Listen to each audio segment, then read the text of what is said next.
So, as far as the duties of governments to fund that, how does the private sector fit into maintaining those civilization level protections? Well, in the private sector, I focus largely currently on banking.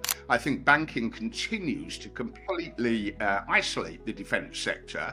If you are an SME in America, in Europe, and you're providing nuts, bolts, widgets, wiring looms, aluminium panels for the defence sector, you will not be able to go to your commercial clearing bank and obtain lines of credit, even against government orders.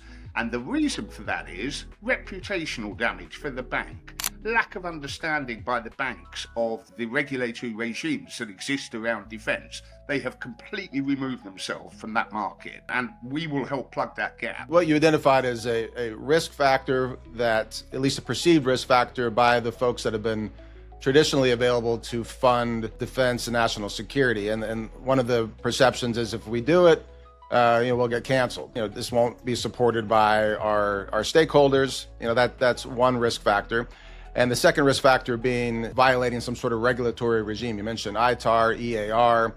And how as a CEO, how as a company do you mitigate against those regulatory risks to make sure that you're not funding or somehow things may be getting redirected into the wrong hands? Like, what are some of the ways to mitigate against that from a corporate finance or corporate governance? The route we're going to be adopting is surround ourselves with excellence. So you will see in due course a series of special board advisors who will be engaged with Born Defence, overseeing within their sector expertise every nut, every bolt, every widget, every document that leaves this company.